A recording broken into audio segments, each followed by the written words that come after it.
மாணவர் யாழிசை அவர்களுக்கு நன்றி. அடுத்ததாக புதுக்கோட்டையிலிருந்து இன்று நம்முடன் கலந்து கொள்ள வருகை தந்துள்ளனர்.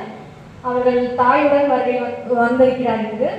அவர் தமிழில் இளங்கலை முடித்து இளம் எழுத்தாளராக 60 குறள் 60 கதை என்னும் நூலையும் எழுதி வெளியிட்டுள்ளார். அது மட்டுமல்லாமல் இன்னும் பல நூல்களையும் எழுதி கொண்டிருக்கின்றார்.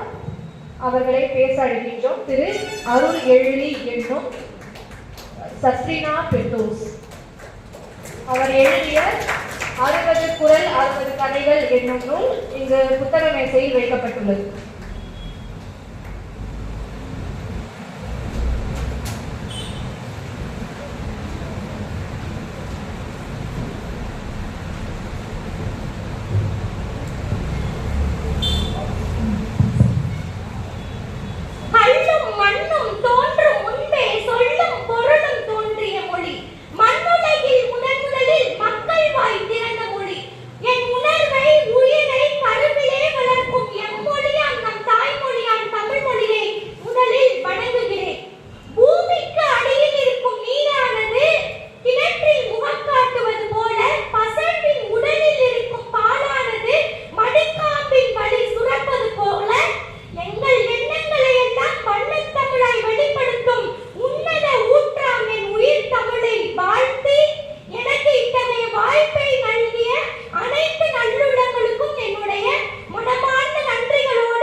இவ்வளவு ஏன் தமிழ் தான் நம்முடைய இறையாண்மையும்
அது மட்டும் இல்லாமல் எனக்கு தனியே வருத்தம் அளிக்கக்கூடிய செய்தி என்னவென்றால், இன்றைய இளம் தலைமுறையினருக்கு பாரதியாரையும் ஔவையாரையும் தெரிந்த அளவு கூட பாவலரேறு ஐயாவினுடைய சிந்தனைகள் சென்றடையவில்லை என்பதுதான். அவருக்கு சோதனை வருவது என்பது புதிதல்ல. அவரை சோதிப்பதையே அன்றைக்கு பலர் சாதிப்பதாக நினைத்தார்கள். நான் ஒரு புத்தகத்தில் படித்த செய்தி, அவருடைய தனித்தமிழ் இயக்கம் என்ற பெயருக்கே ஒரு சோதனை வந்ததாக படித்தேன். ஒரு முறை ஒரு பொதுக்கூட்டம் முடிந்த பிறகு பாவலரேறு ஐயா அமர்ந்திருந்த போது ஒருவர் வந்து ஐயாவிடம் கேள்வி கேட்கிறார். அவர் எப்படிப்பட்டவர் என்றால், பிறமொழி கலப்பை ஆதரிக்கும் ஒருவர், ஆனால் தூய தமிழ் பற்றாளர் போல் கேள்வி கேட்கிறார். நீங்கள் தனித்தமிழில் பேச வேண்டும் என்கிறீர்கள், பிறமொழி கலப்பு கூடாது என்கிறீர்கள். சரி, அப்படி என்றால் உங்களின் தனித்தமிழ் கொள்கைக்கு இயக்கம் என்ற வடமொழியின் சொல்தானே இருக்கிறது, பிறகு நீங்கள் எப்படி தனித்தமிழில் பேசுகிறீர்கள் என்ற போது சற்றும் யோசிக்காமல் பாவலரேறு ஐயா கூறினார், தமிழ் வேர்ச்சொல் அகர முதலியை சற்று புரட்டிப்பார். அதில் இயல் என்ற வேர்ச்சொல் இருக்கும். இயலில் இருந்து பிறந்ததுதான் இயங்குதல், இயங்குதலில் இருந்து பிறந்ததுதான் இயக்கம். நீ சொல்லும்படி பேச்சுக்கு இயக்கம் என்பதை வடமொழி என்று வைத்துக் கொள்வோம். ஆனால் அதற்கு மாற்றாக எங்களிடம் தூய தமிழில் நடைகளுக்கு கலகம் போன்ற சொற்கள் இருக்கிறது. நீ வடமொழி என்று சொன்னது உன்னுடைய அறியாமையை தான் குறிக்கிறதே தவிர என்றைக்கும் எங்களின் தமிழின் வளமையை குறைக்காது என்று கூறினார் என்றால், அதுதான் நம் ஐயா அவர்களினுடைய தனித்தமிழ் உணர்வு என்பதை நாம் புரிந்து கொள்ள வேண்டும். அவர் கூறிய பதில் அந்த கேள்வி கேட்பவருக்கான வெற்றியடி பதில் மட்டுமில்லை, தமிழில் என்ன இருக்கிறது என்று இன்றும் கேட்டுக் கொண்டிருக்கிறார்களே அவர்களுக்கான பதில். ஒரு பூவை குறிப்பதற்கு கூட தமிழில் மலர், அவிழ், அரும்பு, போது, மொட்டு என்று பல பெயர்கள் இருக்கிறது என்றால், அத்தகைய சொல்வளம் மிக்க மொழியை நாம் வைத்துக் கொண்டிருக்கிறோம். அஞ்சுவதுண்டோ நம் தமிழ், பிறரை கேட்குவதோ நம் மொழி, பிறர்கால் வீழ்ந்து கிடப்பதோ நம் இனம் என்று அவர் பாடலோடு நிறுத்தவில்லை. கணிதம், அறிவியல் சார்ந்த நிர்வாக கலைச்சொற்களுக்கு மாற்றாக அவர் தன்னுடைய சிந்தனையின் வாயிலாக தனித்தமிழ் சொற்களை உருவாக்கினார். இங்கே ஒரு சகோதரி பேசும்போது கூட கூறினார், கண்ணை என்று பெட்ரோலுக்கு வைத்ததாக ஐயா அவர்களின் சிந்தனையின் வாயிலாக அந்த பெயரை வைத்ததாக சொன்னார். அது மட்டும் இல்லாமல் ஃபைலிங் என்ற அலுவலகங்களில் ஆங்கில சொல்லை பயன்படுத்துகிறோமே, அதற்கு மாற்றாக நாம் கோப்பு செய்தல் என்ற ஒரு சொல்லை தான் தமிழில் பயன்படுத்தினோம். ஆனால் அது வடமொழி சொல் என்று நினைத்து, அது வடமொழி சொல் ஆதலால் அதற்கு மாற்றாக அடுக்கமைவு, தொடுத்தல் ஆகிய சொற்களை தன்னுடைய சுய சிந்தனையின் வாயிலாக நமக்கு தந்தவர் நம்முடைய பாவலரேறு ஐயா அவர்கள் தான். அவர் தொடங்கிய அச்சகம் நமக்கு தெரியும், முத்தமிழ் அச்சகம். அவர் அந்த அச்சகத்தை தொடங்கிய போது அந்த அச்சகத்தின் பெயர் அகிலம் பேசி அச்சகம் என்பதுதான். அப்படி அவர் அச்சகத்தில் இதழ்கள், அந்த கட்டுரைகள், புத்தகங்கள் போன்றவையெல்லாம் தனித்தமிழில் தான் ஏற்றினார் என்பது நமக்கு தெரிந்தது. ஆனால் இதை நான் இப்போது சொல்ல போகும் ஒன்றுதான் அவரின் தனித்தமிழ் சிந்தனை என்பது எப்படிப்பட்டது என்பது உங்களுக்கு நன்றாக புரியும். அந்த அச்சகத்தில் உள்ள நிர்வாக கலைச்சொற்களை கூட தனித்தமிழில் மாற்றி அதனை நடைமுறைப்படுத்தியவர் நம்முடைய பாவலரேறு ஐயா அவர்கள் தான். அவர் அதனால்தான் அறிஞர் அண்ணா கூட ஒரு முறை அன்பாக பாவலரேறுவிடம் சொன்னார், நீங்கள் ஏன் தென்மொழி இதழில் போன்று எழுதுவது போன்று மிக தூய்மையான தமிழில் எழுதுகிறீர்களே, இப்படி எழுதினால் சாதாரண பாமர மக்களுக்கு சென்றடைவதில் சிரமம் ஏற்படுமே, கலப்பு மொழியில் ஏன் நீங்கள் எழுதக்கூடாது என்று கேட்டபோது பாவலரேறு சொன்னார், இதுவும் ஒரு சான்றுதான். இப்போது நான் சொல்ல போகும் ஒரு விஷயமும் அவரின் தனித்தமிழ் உணர்வுக்கான சான்றுதான். அவர் அண்ணாவை பார்த்து சொன்னார், கல்வி